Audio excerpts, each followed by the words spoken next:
ہم کچھ تسبیحات شروع کریں گے. اللہ تعالیٰ کا فضل اور اس کے رحم کے ہم محتاج ہیں. اللہ تعالیٰ غنی ہے، ہم فقیر ہیں. سب سے پہلے جب آپ کے دن کا آغاز ہوگا تو آپ کوشش کریں کہ اعوذ باللہ من الشیطان الرجیم اور بسم اللہ الرحمن الرحیم. ان کی میں اسکرین شاٹس نہیں لگاؤں گا ساتھ میں، کیونکہ یہ تسبیحات آپ لکھ سکتے ہیں. اس کی ایک ایک تسبیح آپ کوشش کریں کہ یہ میں ہر بندے کو بتاتا ہوں جو بھی مجھ سے رابطہ کرتا ہے، کال کرتا ہے، میں نے یہ تو میں نے رکھا ہوا ہے، یہ تو بتانا ہی بتانا ہے. تو ایک تسبیح کا مطلب سبھی کو پتا ہے، لیکن پھر بھی میں کلیئر کر دوں کہ 100 ریپیٹیشنز جو ہوتی ہیں اس کو ایک تسبیح کہا جاتا ہے. اور یہ آپ ڈالی کاؤنٹر ہوتا ہے جو بٹن والی تسبیح ہوتی ہے، یا دوسری تسبیح ٹریڈیشنل جو روزری وغیرہ ہوتی ہے وہ آپ لے سکتے ہیں. اور کوشش کریں کہ آپ اعوذ باللہ من الشیطان الرجیم اور بسم اللہ الرحمن الرحیم کی ایک ایک تسبیح اپنے دن کی پرائرٹی پہ رکھیں. 5 منٹ 10 منٹ میں ہو جاتی ہے، اتنا بڑا کام نہیں ہے.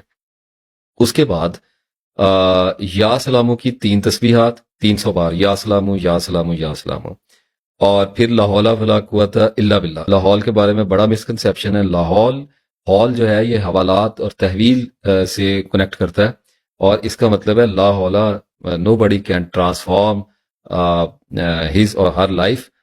کوئی بندہ اپنی زندگی، کوئی انسان اپنی زندگی کو بدل نہیں سکتا. ولا قوت and nobody has power to do so الا باللہ، ٹل جب تک اللہ تعالیٰ ایکسیس کو گرانٹ نہ کر دے، رسائی نہ کھول دے. کتنی خوبصورت دعا ہے. اس کی ایک تسبیح کر لیا کریں. اور اس کے ساتھ آیت کریمہ ہے لا الہ الا انت سبحانک انی کنت من الظالمین. ہم انڈر ایسٹیمیٹ کرتے ہیں وہی بات جب اللہ تعالیٰ نے خود فرما دیا قرآن پاک میں کہ انہوں نے اللہ کی ایسی قدر نہیں کی جیسی اس کی قدر کرنے کا حق تھا.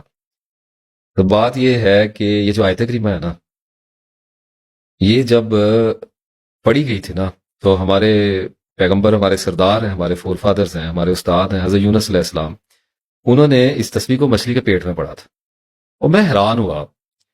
قرآن پاک کی آیت پڑھی میں نے، اللہ تعالیٰ نے فرمایا کہ اگر وہ تسبیح کرنے والوں میں سے نہ ہوتے تو قیامت کے دن تک اسی مچھلی کے پیٹ میں پڑے رہتے.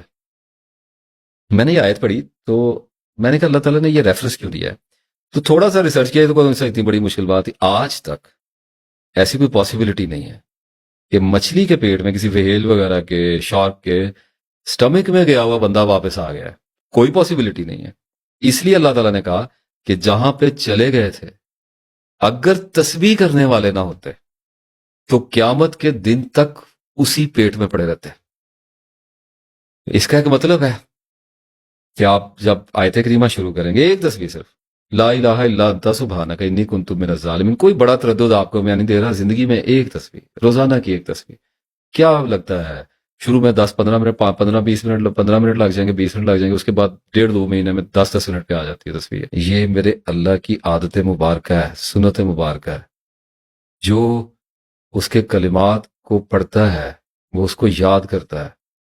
تم مجھے یاد کرو میں تمہیں یاد کروں گا. تو جب آپ اللہ کو یاد کریں گے تو اللہ، آپ بھی تو کسی مچھلی کے پیٹ میں ہی سوتے ہیں نا، میں بھی تو کسی مچھلی کے پیٹ میں ہی ہوں.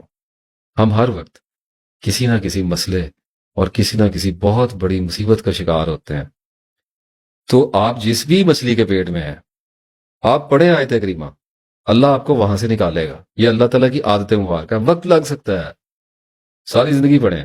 جب مالک کی مرضی ہوگی، جب منظوری ہوگی، آسمانوں سے فیصلہ کیا جائے گا کہ نکال لو اس کو باہر، تو اگل دیا جائے گا نا آپ کو ایک چٹیل میدان میں، اور آپ کے اوپر ایک بیل اگا دی جائے گی، اور اس وقت آپ دکھ سے بھرے ہوئے بھی ہو سکتے ہیں. اور اس کے ساتھ استغفر اللہ ربی من کل ذنب واتوب الیہ کی ایک تسبیح، اور سبحان اللہ و بحمدہ سبحان اللہ العظیم. آپ سے نے فرمایا کہ 70 بار تو کم از کم استغفار کرو.